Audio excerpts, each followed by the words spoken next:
Les marchés avec CMC Markets, trading de CFD sur action, Forex et indices. Salut, c'est Trado, je vous présente aujourd'hui la mise à jour de l'analyse hebdomadaire sur le CAC. Bon, les choses sont toujours très tendues sur le CAC, hein. Regardez plutôt, là je reprends le graphe de la semaine dernière, vous voyez bien qu'on a évolué et continué d'évoluer à l'intérieur de ce biseau, hein, ascendant, bleu, dont on sait que dans la plupart des cas, il est cassé par le bas.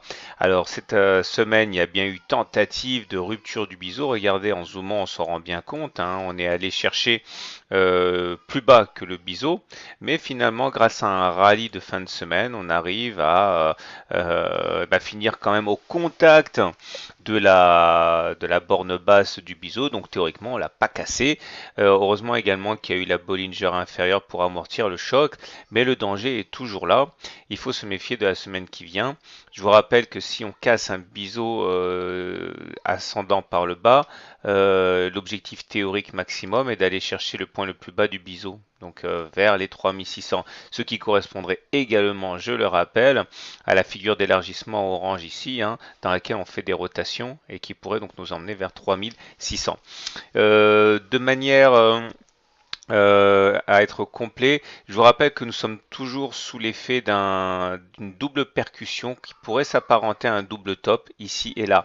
Alors deux solutions, soit il s'agit d'un double top et dans ce cas effectivement l'effet pourrait être assez catastrophique puisqu'il s'agirait de reprendre toute la hauteur au-dessus de la ligne de coup ici, ça correspond à ce segment orange et reporter ça en dessous du point de cassure, ce qui nous amènerait donc vers les 3760 et qui corroborerait, hein, la rupture de biseau. Maintenant, il est possible également qu'il ne s'agisse pas d'un double top, mais simplement de la formation d'un canal dont je vous rappelle que ça se travaille comme ça. Donc lorsque vous avez un canal, c'est-à-dire une évolution des cours circonscrits par deux obliques parallèles, ou deux obliques ou deux horizontales, et bien vous êtes dans un canal. Il faut au moins deux contacts de chaque côté. Et ça correspond à autant de points d'achat et de points de vente, hein, quand on vient toucher, solliciter la partie hausse ou la partie haute ou la partie basse. Et puis il faut savoir que si jamais on casse le canal, cette fois la stratégie est simple, il faut prendre la hauteur du canal que l'on reporte au-dessus du point de cassure, au-dessus du canal en cas de cassure par le haut, ça vous donne une oblique objectif, ou alors éventuellement dans le sens inverse, hein, dans ce cas on reporte la hauteur du canal en dessous du point de cassure, et pareil, ça vous donne une oblique qui correspond à un objectif théorique.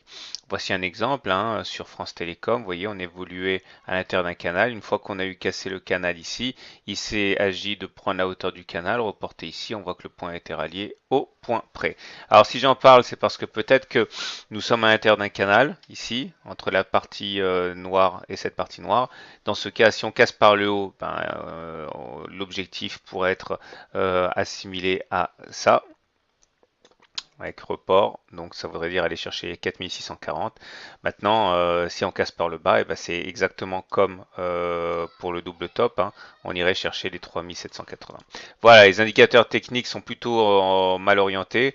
Notez le stochastique sous son signal, le MACD sous son signal et le momentum négatif. Franchement, le CAC n'est pas à la fête. Ça va se jouer cette semaine. Bonne soirée, bon week-end, bonne journée, bon trade et à la semaine prochaine pour la mise à jour.